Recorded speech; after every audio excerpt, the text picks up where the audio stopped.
My name is Jeff Morgan. I'm from Dallas, Texas. And once again, I would like to thank Representative Julie Johnson, Texas House Representative from House District 115, a new freshman representative, for the town hall that she held last night in Farmers Branch, Texas. During the town hall, she was talking about funding for pre-kindergarten classes, and the funding would be to help children from low-income families actually learn how to read sooner. Because, as she said in her presentation, if the children do not learn how to read by the third grade, if they do not know how to read proficiently by the third grade, it's over. It is over. It is very clear that if you are not reading proficient by third grade, it is over.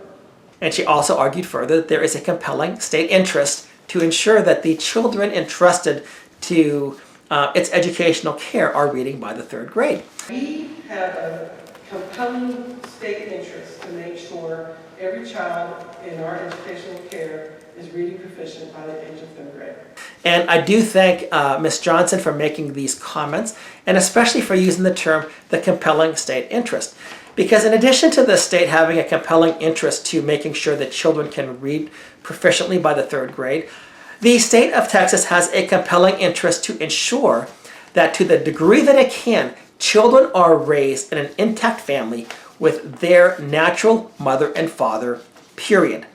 The state of Texas has a compelling state interest to stop unilateral no-fault divorce.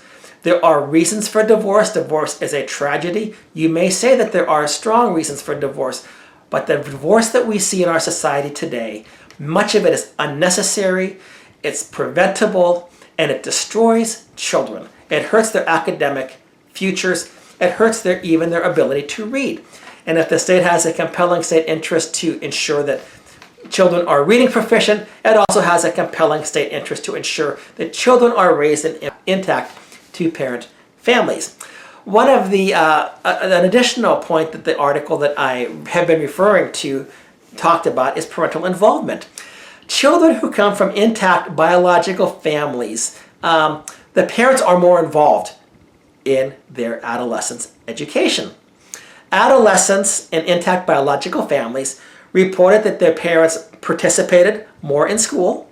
They discussed school more with their parents than with a step-parent or a single mom or something like that. They knew more of their friends' parents than those in single-parent families and step-families.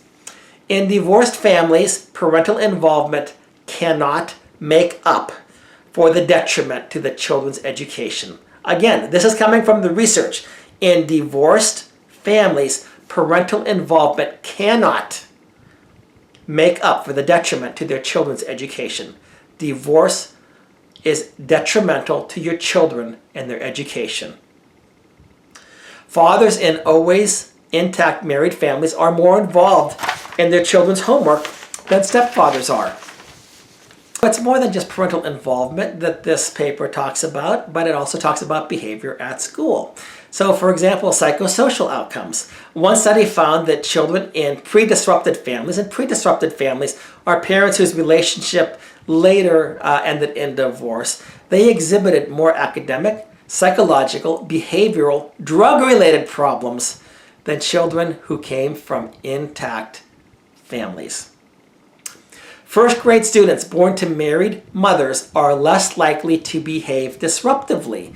They are less likely to disobey a teacher. They are less likely to be aggressive toward other children than those who are born to a single mother or to a merely cohabiting mother. There is something about marriage and family structure that benefits children educationally. When you disrupt that, it is detrimental to the children. Children and adolescents in intact married families are more likely to care about doing well in school. They are more likely to do their schoolwork without being forced to do it. And they are more likely to do their homework. These are elements that contribute to academic success. Being in an intact married family, you help your children care more about school, do schoolwork without being forced, do more than just the bare minimum, and do the homework. That is a fact. Adolescents who live in blended families and step families are less positively engaged in school than adolescents that come from intact biological families. Then there is the issue of absence or skipping school. One study found that children whose parents divorced skipped nearly 60% more class periods than children from intact families. Girls appeared to be more affected than boys. I can speak to this personally. When my parents got divorced, when I was in 10th and 11th grade, prior to that I rarely missed school. In 10th and 11th grade combined, I skipped about 70 days of school. I still, academically, I did okay. I did not do nearly as well as I could have, but my absence increased tremendously. And that was one of the outcomes of divorce. I know this from firsthand experience, from being a person with a nearly perfect attendance record to skipping nearly 70 days of school over 2 years in my 10th and 11th grade years of high school. Then there is the issue of dropping out of school. Children who experience their parents' divorce or separation are less likely to complete high school. They are more likely to drop out. An Australian study found that children of divorced families are 26% more likely to drop out of secondary school than children raised in intact families. Your marriage is not a private issue. Having a strong, intact marriage benefits your children. Divorce hurts them. One way, it causes them to drop out of school more frequently. In addition, the Australian study also found that remarriage did not alleviate the effects of divorce on a children's educational attainment. And this is one thing that many parents try to talk themselves into, to try to make themselves feel good. I've gotten remarried, I'm happy, and now my kids are going to come along with me. They're going to be happy because I'm happy. It's nonsense, it's a myth, it's a lie, it's just plain garbage. You're lying to yourself to believe this. The studies indicate that even with remarriage did not alleviate the effects of divorce on children's educational attainment. So to look further into the studies, 85% of adolescents in intact biological families graduate from high school, 85%. Children of single-parent families, that decreases to 67%. Children in step families, once again, it's even lower than children in single-parent families, 65%.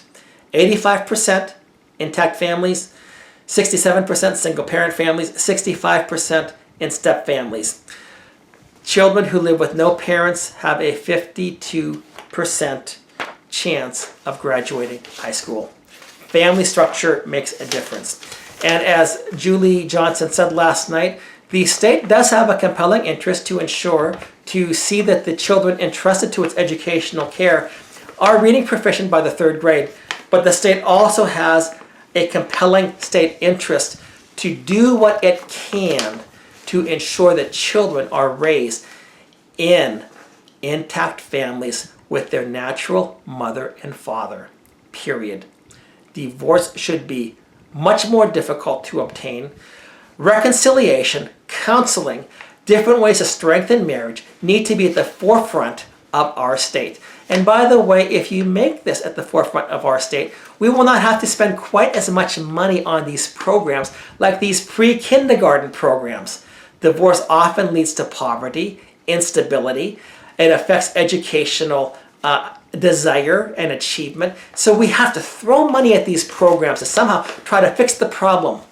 If you want to fix the problem, fix the problem. Don't band-aid the symptoms of the problem. Go back to the root problem. The root problem is divorce. There is a compelling state interest for the state to see that children are raised in intact, 2-parent families with their natural mother and father. Thank you.